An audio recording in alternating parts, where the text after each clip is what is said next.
বাড়ির ছাদে দাউ দাউ করে জ্বলছে আগুন। আতঙ্কিত বাসিন্দারা কোনোমতে বেরিয়ে দাবানল নিয়ন্ত্রণের চেষ্টা চালাচ্ছে। ঘটনাস্থলে পৌঁছে সঙ্গে যোগ হয়েছে দমকল কর্মীরাও। একে একে বের করে আনা হয় সবাইকে।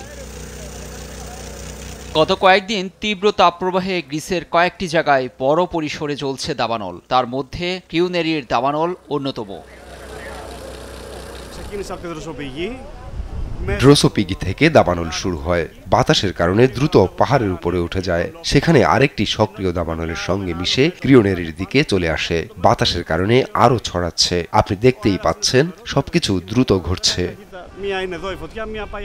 রাজধানী এথেন্সের আশপাশের সক্রিয় দাবানল নিয়ন্ত্রণে লড়ছে দমকল কর্মীরা, কিন্তু বাতাসের গতি যেভাবে বাড়ছে তাতে আগুন বাগে আনতে হিমশিম তারা। হেলিকপ্টার থেকে ছিটানো হচ্ছে আগুন নিয়ন্ত্রণে আনার রাসায়নিক দ্রব্য। আবহাওয়া দপ্তরের পূর্বাভাস বলছে গ্রিসে তাপমাত্রা ৪৪ ডিগ্রি সেলসিয়াস পর্যন্ত ওঠানামা করছে।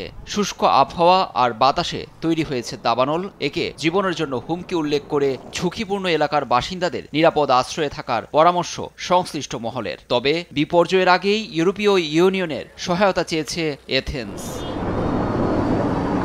উত্তর এজিয়ান সাগরে অবস্থিত গ্রিসের পঞ্চম বৃহত্তম দ্বীপ চিউসে গেল মাসে দাবানলে পুড়ে ছাই হয়ে যায় প্রায় ৪,৭০০ হেক্টর জমি। লুৎফর কবির, নিউজ ডেস্ক, দেশ টিভি।